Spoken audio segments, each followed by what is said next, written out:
जय भारत के साथ स्वागत है आप सभी का आपके अपने news channel the CNN news 24/7 पर। तो ब्रेकिंग न्यूज़ और लेटेस्ट अपडेट में जानेंगे देश और दुनिया की महत्वपूर्ण कुछ चुनिंदा खबरें। तो बड़ी खबरों में खबर निकल कर आ रही है, अमेरिका ने भारत को विशेष चिंताजनक देशों की सूची में रखने की मांग की। CANRC और मोदी जी के राज में नाखुश है जनता, इस पर भी बाइडन ने बात की। इसी के साथ खबर में जानेंगे नवनीत राणा का दाऊद कनेक्शन निकलकर सामने आया है। साथ ही जानेंगे देश में कोरोना के बढ़ते आंकड़ों के बारे में। उसी के साथ दिग्विजय सिंह ने बयान दिया है कि गरीब मुसलमानों को पैसे देकर बीजेपी ही पत्थरबाजी करवाती है ताकि उनका राजनीतिक उल्लू सीधा हो सके। साथ ही खबर में जानेंगे टेस्ला के मालिक एलन मस्क ने ट्विटर खरीद ली है। वाणी स्वतंत्रता पर तराप मारने की बातें भी हो सकती है, कानून की भी कुछ बातें कही है। तो सारी की सारी खबरें आपको बताएंगे क्या कुछ है। उसी के साथ सर्राफा बाजार में जानेंगे सोने चांदी का भाव और भारत के अगले 24 घंटे का मौसम का पूर्वानुमान। तो सारी की सारी खबरें बहुत ही महत्वपूर्ण और चुनिंदा है, तो वीडियो को एंड तक जरूर देखिए ताकि आपकी कोई भी न्यूज अपडेट मिस ना हो। तो हेलो दोस्तों, आज तारीख हो चुकी है 28 अप्रैल 2022 और दिन हो चुका है गुरुवार। तो पहली बड़ी खबर में जानेंगे सीएम भगवंत मान सहित प्रसिद्ध धार्मिक स्थलों को बम से उड़ाने की मिली धमकी। जहां दोस्तों पंजाब से खबर आ रही है, भगवंत मान को धमकी मिली है। दरअसल पंजाब के मुख्यमंत्री भगवंत मान के साथ साथ Jalandhar railway station, Sultanpur Lodhi railway station और पंजाब के अन्य प्रसिद्ध स्थानों को बम से उड़ाने की धमकी दी गई है। ये धमकी एक पत्र में मिली है। सुल्तानपुर लोधी रेलवे स्टेशन के मास्टर को एक धमकी भरा पत्र मिला है जिसमें जैश-ए-मोहम्मद का जिक्र है। पत्र में सुल्तानपुर लोधी स्टेशन को भी उड़ाने की धमकी दी गई है।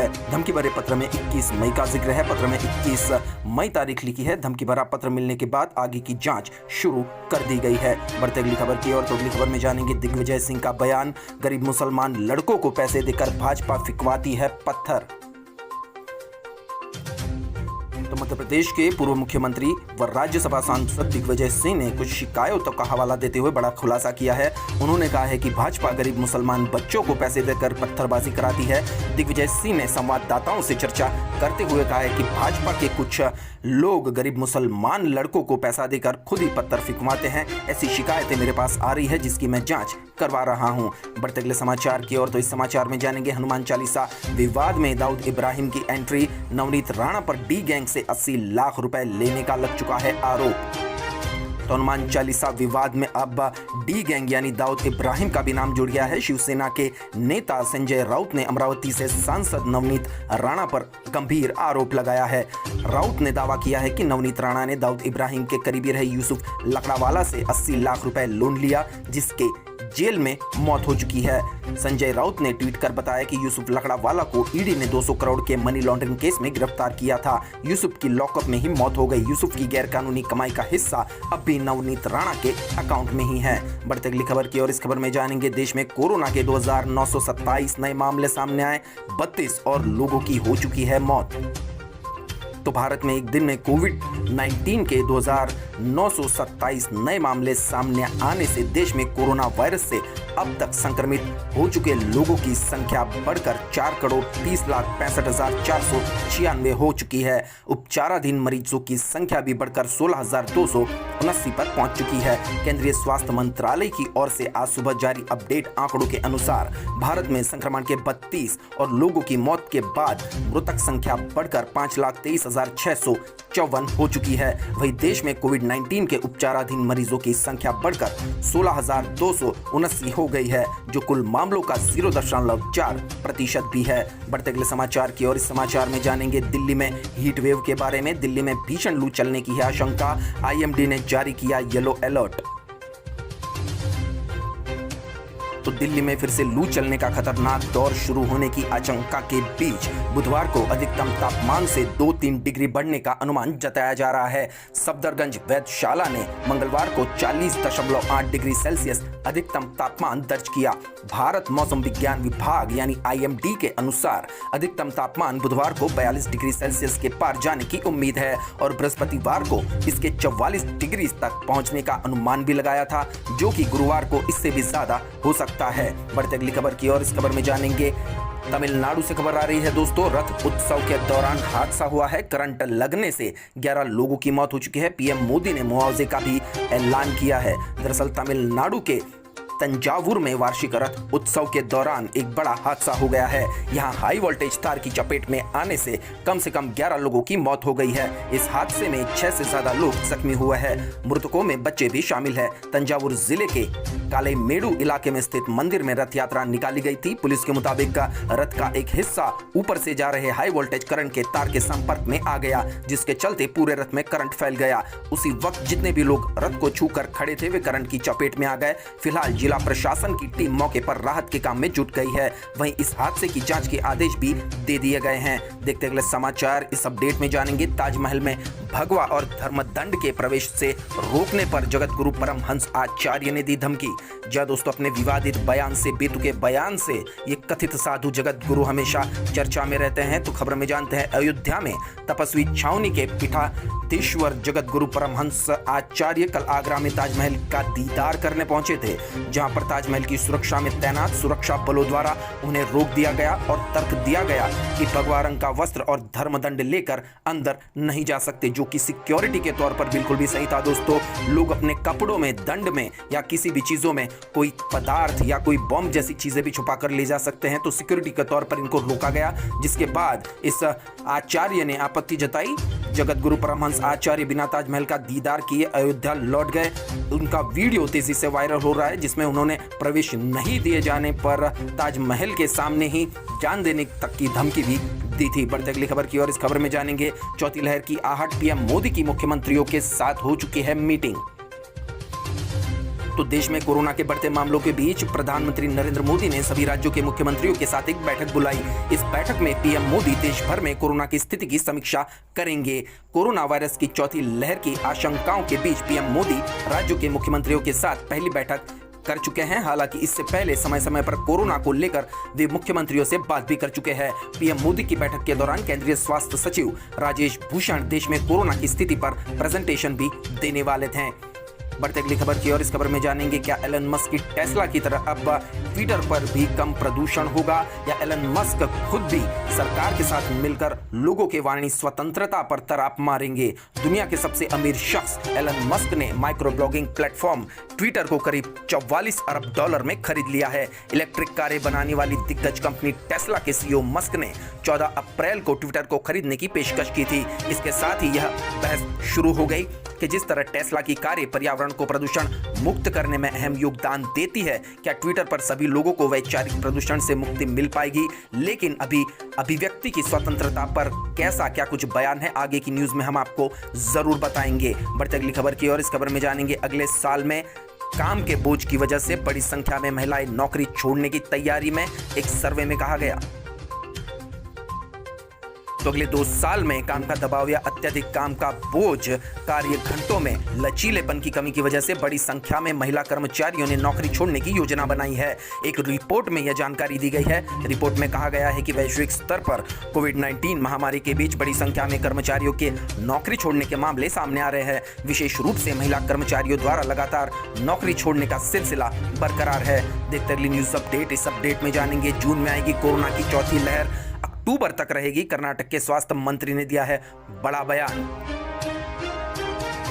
तो कर्नाटक के स्वास्थ्य मंत्री के सुधाकर ने मंगलवार को कहा कि विशेषज्ञों ने अनुमान जताया है कि कोविड-19 की चौथी लहर जून के बाद चरम पर पहुंच सकती है। इसका असर अक्टूबर तक रहेगा। उन्होंने टीकाकरण और मास्क पहनने जैसी एहतियात बरतते हुए वायरस के साथ जीने की आदत डालने पर जोर दिया। मंत्री ने कहा कि वायरस के प्रचलित रूपों में ओमिक्रॉन की उपवंशावली जिसको कहा जाता है, और इस संबंध में आधिकारिक रिपोर्ट कुछ दिनों में आने की संभावना है। आपको बता दें कि कोरोना के मामले फिर से बढ़ने लगे हैं। देश में लगातार 7वें दिन कोरोना के 2000 से ज्यादा नए मामले सामने आए हैं। बीते 24 घंटों में देश में कोरोना के 2483 नए मामले मिले हैं। बढ़ते अगले समाचार की ओर। इस समाचार में जानेंगे, सिद्धू ने पीके से की मुलाकात, कहा पुरानी शराब, पुराना सोना और पुराने दोस्त अब भी सबसे अच्छे हैं। तो प्रशांत किशोर के साथ नवजोत सिंह सिद्धू की मुलाकात चर्चा में रही। पंजाब कांग्रेस के पूर्व अध्यक्ष नवजोत सिंह सिद्धू ने पीके से मुलाकात की। बताया, मेरे पुराने दोस्त पीके के साथ शानदार मुलाकात हुई और उन्होंने ट्विटर पर फोटो भी शेयर की। बढ़ते अगली खबर की ओर। इस समाचार में जानेंगे, साध्वी प्रज्ञा ठाकुर ने फिर दिया विवादित बयान। उनके लिए धर्म के आधार पर एक देश बन चुका, वे वहां चले जाए। मतलब मुसलमानों को फिर से घेरा है, हिंदुत्व की राजनीति और बड़बोलापन इनका दिखाई दे रहा है। बीजेपी सांसद साध्वी प्रज्ञा ठाकुर ने एक समुदाय विशेष को लेकर विवादित बयान दिया है। उन्होंने कहा है कि हम मंदिर की बात करते हैं तो वो यानी मुस्लिम हमारे ऊपर आक्रमण कर देते हैं। ये तो बहुत ही बेतुकी बात है दोस्तों। अगर हम अपनी शोभा यात्रा निकालते हैं तो भजन पूजन करते हैं, हमारे ऊपर आक्रमण करते हैं। मतलब हिंदू मुसलमान का मुद्दा भड़काने के लिए ये विवादित बयान दिया है। लेकिन अभी तक इनकी गिरफ्तारी, इन पर केस कुछ भी नहीं हुआ, जबकि प्रधानमंत्री के विरुद्ध में प्रधानमंत्री की मंशा को जाहिर करते हुए जिग्नेश मेवाणी ने सिर्फ एक ट्वीट किया था तो उनकी त्वरित धरपकड़ हो चुकी है। उनको पुलिस थाने में बंद कर दिया गया है असम पुलिस के द्वारा। लेकिन प्रज्ञा ठाकुर जैसे लोग विवादित बयान देते हैं, धार्मिक भावनाओं को भड़काने की कोशिश करते हैं, फिर भी उन पर कोई कार्रवाई नहीं होती, क्योंकि वो खुद ही बीजेपी के सांसद है। बीजेपी अपने लोगों को संभालता रहता है। बढ़ते अगली खबर की और इस खबर में जानेंगे मध्य प्रदेश 10th रिजल्ट 2022 के बारे में। एमपी हाई स्कूल स्टूडेंट का दूर हुआ कंफ्यूजन, इस दिन जारी होने वाले हैं परिणाम। तो मध्य प्रदेश शिक्षा बोर्ड की तरफ से न्यूज आ रही है। Madhya Pradesh board high school के छात्रों को कंफ्यूजन आखिरकार उनका दूर हो चुका है। बोर्ड से संबंधित सरकारी और निजी स्कूलों में पढ़ने वाले 10वीं के स्टूडेंट का परिणाम तिथि सामने आ गई है। अगर मीडिया रिपोर्ट्स की ओर से जारी किए गए आंकड़ों को देखें, तारीखों की तरफ गौर करें तो 29 या 30 अप्रैल तक ये तारीखें घोषित की जाएगी। वही परिणामों की घोषणा की तारीख जल्द ही आधिकारिक वेबसाइट पर अधिसूचित भी की जाएगी। बढ़ते अगली खबर की और इस खबर में जानेंगे बंगाल में चुनाव हिंसा के पीड़ित दिल्ली में निकालेंगे कैंडल मार्च, राष्ट्रपति और गृहमंत्री से करेंगे मुलाकात। तो मुख्यमंत्री ममता बनर्जी नई दिल्ली में 30 अप्रैल को होने वाले मुख्यमंत्री और मुख्य न्यायाधीशों के संयुक्त सम्मेलन में शिरकत करेंगी। 29 अप्रैल को जब ममता दिल्ली पहुंचेगी तो बंगाल में चुनाव के बाद हुई हिंसा के पीड़ित दिल्ली में मार्च करेंगे और प्रेस कॉन्फ्रेंस भी करेंगे। देखते अगले समाचार। इस समाचार में जानेंगे पंजाब में 2 से 6 घंटे की बिजली कटौती के बारे में। पंजाब के पब्लिक और प्राइवेट सेक्टर के थर्मल प्लांटों के 15 में से 5 यूनिटों ने मंगलवार को बिजली उत्पादन बंद कर दिया। इनमें से 3 प्राइवेट और 2 पब्लिक सेक्टर के यूनिट शामिल है। इससे राज्य में 2010 मेगावाट बिजली की कमी पैदा हो चुकी है। इसका असर बिजली सप्लाई की मांग पर भी पड़ा है। मांग और आपूर्ति में अंतर के कारण पूरे प्रदेश में पावर काम को ग्रामीण और शहरी क्षेत्रों में 2 से 6 घंटे तक कट लगाने की जरूरत भी पड़ी थी। बढ़ते अगली खबर की और इस खबर में जानेंगे मई में शुरुआत में ही 3 दिन बंद रहेंगे बैंक। जहां दोस्तों बैंक हॉलिडे को लेकर खबर आ रही है। मई महीने की शुरुआत होने वाली है और आरबीआई इस महीने पड़ने वाली छुट्टियों की सूची जारी कर चुकी है। पूरे महीने में 12 दिन तक बैंक बंद रहेंगे और मई की शुरुआत में ही लगातार 3 दिन बैंकों में कामकाज नहीं होगा। इसके लिए बैंकिंग के काम घर से निकलने से पहले ही छुट्टियों की लिस्ट जरूर आप चेक कर ले। आरबीआई कैलेंडर के अनुसार मई के पहले 3 दिन यानी 1 तारीख को मई दिवस के अवसर पर बैंक बंद रहेंगे। इस दिन महाराष्ट्र गुजरात स्थापना दिवस भी है। इसके अलावा कई राज्यों में 2 मई को परशुराम जयंती के मौके पर बैंक अवकाश रहेगा। 3 मई को ईद उल फितर के मौके पर भी छुट्टी रहेगी। देखते अगले समाचार। इस समाचार में जानेंगे चीन के हेनान प्रांत में मिला पहला H3N8 बर्ड फ्लू का केस।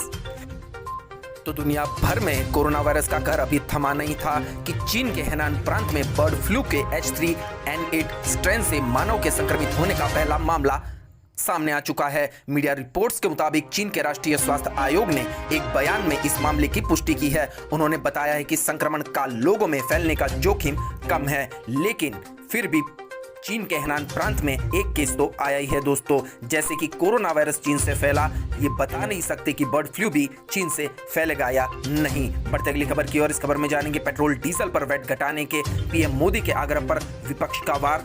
कहा राज्यों की वजह से नहीं, केंद्र के कारण है महंगा ईंधन।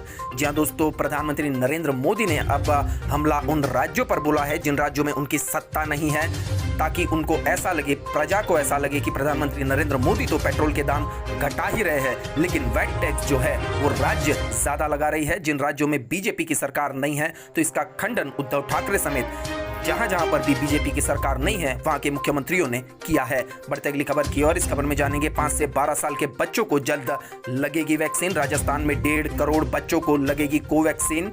जी हां दोस्तों, राजस्थान से खबर आ रही है, बच्चों को 28 दिन में लगेगी 2 डोज। दरअसल राजस्थान में 5 से 12 साल के एज ग्रुप के बच्चों को वैक्सीन लगाने की तैयारियां शुरू कर दी गई है। Drugs controller general of India DCGI की ओर से इसकी मंजूरी दी जा चुकी है। 5 से 12 साल तक के बच्चों को कॉर्बेवैक्स और 6 से 12 साल तक के बच्चों को भारत बायोटेक की कोवैक्सीन लगाने की मंजूरी दे दी गई है। बढ़ते अगली खबर की ओर। इस खबर में जानेंगे मध्य प्रदेश से खबर आ रही है, सड़क किनारे सो रहे चयनित शिक्षक 42 डिग्री में भी पानी छोड़ा। सरकार से सवाल, ये जिद किस बात की।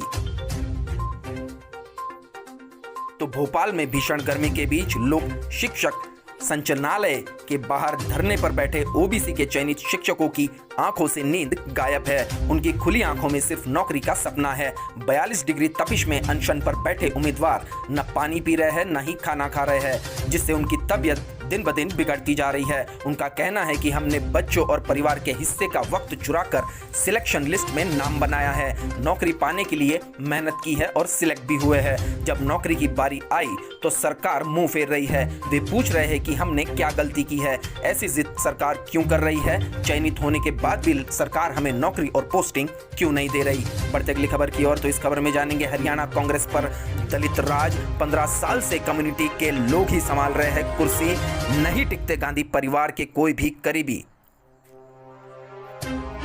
तो हरियाणा कांग्रेस पर पिछले 15 साल से दलित राज चल रहा है। एक बार फिर से दलित नेता को प्रदेश पार्टी की कमान सौंपी गई है। नए प्रदेशाध्यक्ष उदय भान दलित नेता है और हुड्डा के करीबी भी है। वहीं दूसरी ओर हुड्डा के आगे गांधी परिवार के करीबी भी नहीं टकते। इस बार भी कांग्रेस प्रदेशाध्यक्ष पद के चयन में हुड्डा अपने विरोधी गुटों पर हावी रहे। हालांकि हुड्डा अपने बेटे को इस पद पर काबिज करना चाहते थे, परंतु नेता प्रतिपक्ष की कमान छोड़ने की शक के चलते उनके ये मंसूबे सच नहीं हुए। बढ़ते अगली खबर की ओर। इस खबर में जानेंगे, आरजेडी में कुर्सी ने मचाई है कलह। 2 भाइयों की बीच की दुश्मनी अब साफ नजर आ रही है। जी हां दोस्तों, लालू प्रसाद यादव के दोनों बेटे तेजस्वी और तेज प्रताप यादव के बीच की खटास किसी से छुपी नहीं है। दरअसल लालू के परिवार में सब कुछ ठीक नहीं चल रहा। तेज प्रताप यादव ही नहीं बल्कि इस बार छोटे भाई तेजस्वी यादव भी उनसे नाराज है। नाराजगी कुर्सी को लेकर है। तेजस्वी में नाराजगी इस कदर है कि तेज प्रताप यादव से बातचीत तक वो नहीं कर रहे हैं। यही वजह है कि तेज प्रताप ने इस्तीफे की धमकी भी दे दी है। वह अलग राह पर चलने की तैयारी कर रहे हैं। इस कुर्सी की तान में आरजेडी वैसे भी टूट रही है। तो अब देखना यह है कि लालू प्रसाद यादव अपनी पार्टी और दोनों बेटों के बीच संतुलन कैसे साधते हैं। अगली खबर में जानेंगे, 12वीं में कांग्रेस से जुड़े 6 सवाल पूछे गए। केंद्र ने राजस्थान से मांगा जवाब। शिक्षा मंत्री बोले केंद्र का दखल गलत है। पॉलिटिकल साइंस के एक पेपर के कारण अब राजनीति गर्मा गई है। बीजेपी ये चाहती है कि हर जगह पे उनका ही प्रभाव हो। परीक्षा से लेके लोगों के मन पर, हिंदू मुसलमान हो या कुछ भी हो, हिंदुत्व की राजनीति हो या कुछ भी हो, बीजेपी हमेशा अपना ही नाम आगे चाहती है। दरअसल राजस्थान के शिक्षा विभाग में विवाद कम होने का नाम नहीं ले रहे हैं। प्रतियोगी परीक्षाओं के बाद अब राजस्थान में बोर्ड परीक्षाओं को लेकर केंद्र और राज्य सरकार आमने सामने हो गए हैं। केंद्र सरकार ने राजस्थान के शिक्षा विभाग से 12वीं कक्षा के पेपर में पूछे गए कांग्रेस से संबंधित 6 सवालों को लेकर जवाब मांगा है। केंद्र के इस लेटर के बाद राजनीति गर्मा गई है। दरअसल पिछले दिनों राजस्थान माध्यमिक शिक्षा बोर्ड की ओर से आयोजित 12वीं कक्षा के राजनीतिक विज्ञान के पेपर में कांग्रेस पार्टी की 6 उपलब्धियों के बारे में सवाल पूछा गया था। इसके बाद 12वीं का पेपर सोशल मीडिया पर भी जमकर वायरल हुआ। प्रदेश बीजेपी अध्यक्ष ने इस पूरे मामले में कांग्रेस पर भी निशाना साधा। अब केंद्र सरकार ने इस पूरे मामले में राजस्थान सरकार से मीडिया रिपोर्ट्स के आधार पर जवाब मांगा है। केंद्र ने जवाब मांगा तो शिक्षा मंत्री बीडी कल्ला ने भी नाराजगी जाहिर कर दी। जी हां दोस्तों, तो ये 6 सवाल थे। पहला सवाल ये था कि 1984 के लोकसभा चुनावों में कांग्रेस ने कुल कितनी सीटें जीती थी। दूसरा सवाल ये था कि भारत के प्रथम 3 आम चुनावों में किस दल का प्रभुत्व रहा। तीसरा सवाल ये था गरीबी हटाओ का नारा किसने दिया था। चौथे सवाल में कांग्रेस की सामाजिक एवं विचारधारात्मक गठबंधन के रूप में संक्षिप्त विवेचना के बारे में कहा गया था। 5वें सवाल को देखें तो कांग्रेस ने 1967 का आम चुनाव किन परिस्थितियों में लड़ा व इसका क्या जनादेश मिला, उसकी विवेचना के बारे में पूछा गया था। आखिरी और 6वें सवाल में आम चुनाव 1971 कांग्रेस की पुनर्स्थापना का चुनाव साबित हुआ, इस कथन की व्याख्या कीजिए। तो ये 6 सवाल अब राजनीति गरमा रहे हैं। बढ़ती अगली खबर की ओर मुंबई से खबर आ रही है दोस्तों, परमबीर सिंह की मुश्किलें बढ़ चुकी है। सीबीआई ने उनके खिलाफ दर्ज 3 केसों की जांच शुरू कर दी है। एनकाउंटर कॉप प्रदीप शर्मा भी इसमें आरोपी है।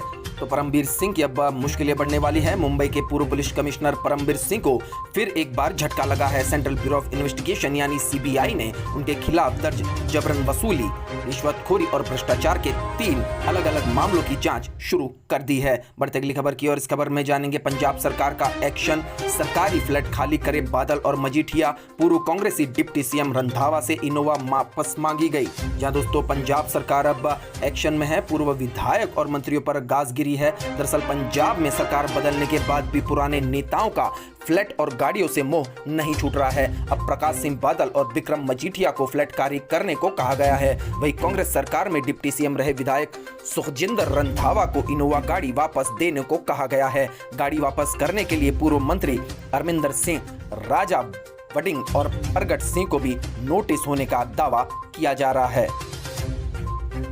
तो अगली खबर में जानेंगे कुमार विश्वास की याचिका पर बहस पूरी।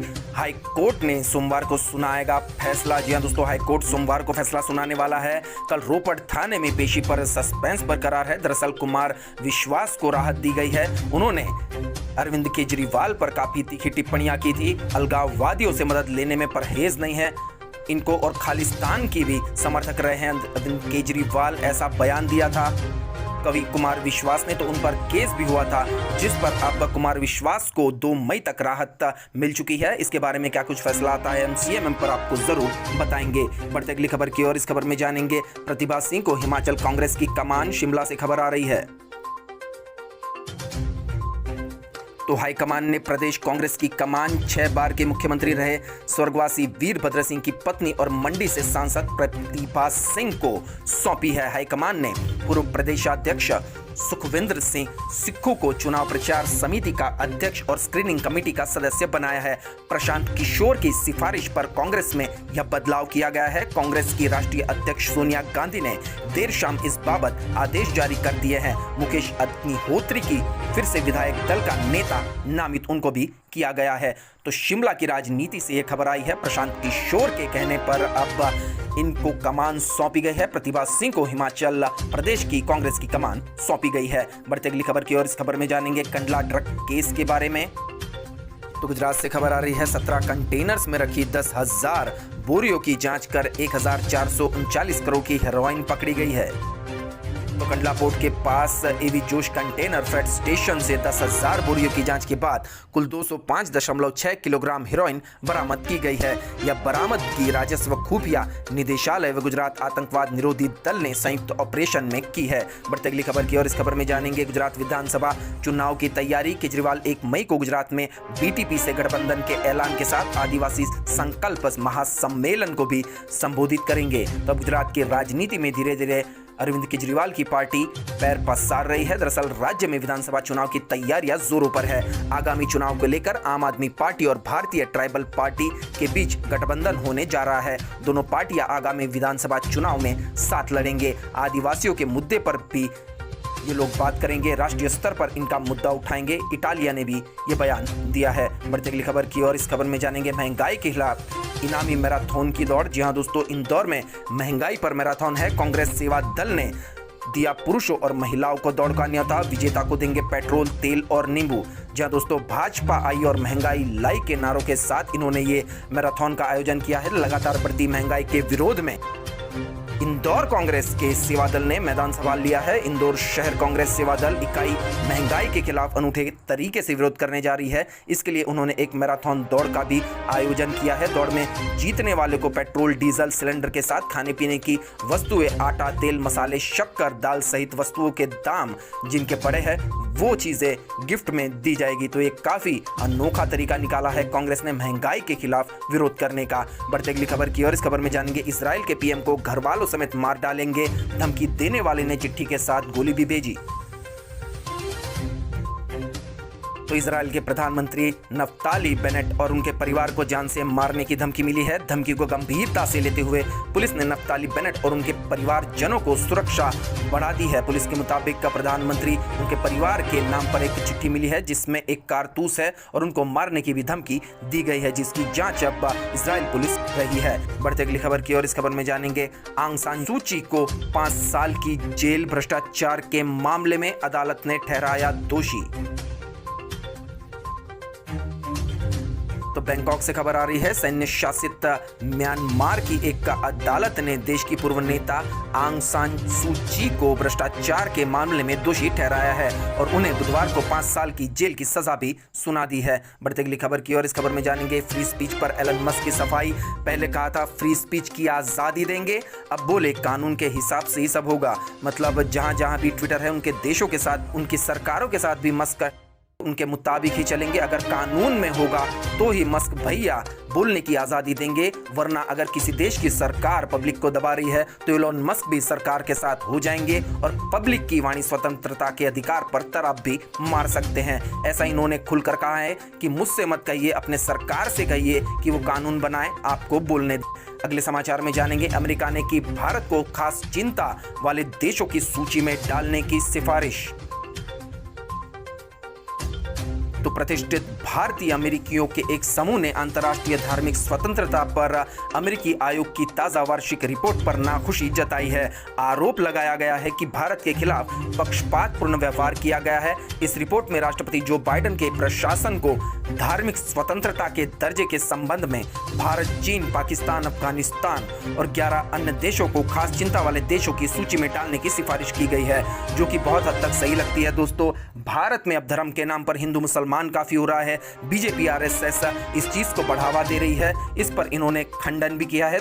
दरअसल इंडियन डायस्पोरा स्टडीज के सदस्य खंडेराव कंड ने आरोप लगाया कि भारत पर ये जो रिपोर्ट जो लगाई गई है वो पक्षपातपूर्ण है। उन्होंने कहा कि भारत की नागरिकता संशोधन अधिनियम सीएए ऐसा कानून है जो उन शरणार्थियों को नागरिकता देता है जो पाकिस्तान, अफगानिस्तान, बांग्लादेश से धार्मिक रूप से प्रताड़ित है। लेकिन उन्होंने ये नहीं कहा दोस्तों कि ये कानून सिर्फ उन्होंने हिंदुओं के लिए ही बनाया है और हिंदू मुसलमान की वे राजनीति करते हैं। तो जो बाइडेन का जो कहना है कि भारत को खास चिंता वाले देशों की सूची में डाला जाए वो बहुत हद तक सही लगता है। फिर भी सरकार बीजेपी की है, वो अपनी सरकार के खिलाफ तो ये बिल्कुल भी नहीं सहेंगे। इसलिए सरकार के जो भी नुमाइंदे हैं, स्पोक पर्सन है, इसका विरोध करते रहते हैं। तो अब आगे जानेंगे क्या कुछ है सर्राफा बाजार का हाल, क्या कुछ है सोने चांदी का भाव। तो बुधवार को सोने और चांदी की कीमत में गिरावट देखी जा रही है, जिसके चलते ग्राहकों में काफी उत्सुकता है। मल्टी कमोडिटी एक्सचेंज पर सोने का वायदा 0.13%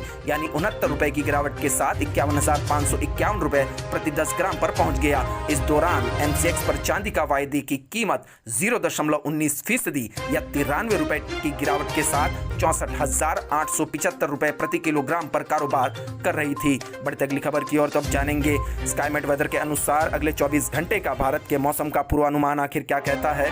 तो अगले 24 घंटे के दौरान विदर्भ, आंतरिक ओडिशा, उप हिमालयी पश्चिम बंगाल, बिहार, झारखंड, गुजरात, राजस्थान, उत्तर प्रदेश, मध्य प्रदेश, पंजाब, हरियाणा, दिल्ली, मध्य महाराष्ट्र और अलग अलग हिस्सों में लू की वापसी संभव है। अगले 24 से 48 घंटों के दौरान तेलंगाना के 1 या 2 हिस्सों में लू चल सकती है। सिक्किम, पूर्वोत्तर भारत और उप हिमालयी पश्चिम बंगाल के कुछ हिस्सों में हल्की से मध्यम बारिश होने की संभावना है। केरल और कर्नाटक के दक्षिण हिस्सों में 1 या 2 स्थानों पर मध्यम बारिश के साथ हल्की बारिश हो सकती है। जम्मू कश्मीर, हिमाचल प्रदेश, उत्तरी आंतरिक कर्नाटक, आंध्र प्रदेश और अंडमान निकोबार द्वीप समूह में 1 या 2 स्थानों पर हल्की बारिश भी संभव है। तो इसी के साथ आज के ब्रेकिंग न्यूज और लेटेस्ट अपडेट यहीं समाप्त होते हैं। वीडियो को एंड तक देखने के लिए आप सभी का बहुत बहुत धन्यवाद। वीडियो अगर अच्छा लगा हो तो चैनल को लाइक कीजिए, शेयर कीजिए, सब्सक्राइब कीजिए ताकि कोई भी न्यूज अपडेट की नोटिफिकेशन आप तक पहुंच जाए। मिलते हैं अगली लेटेस्ट अपडेट के साथ, तब तक के लिए आपका दिन खुशनुमा रहे। Thank you, take care, good bye, जय भारत।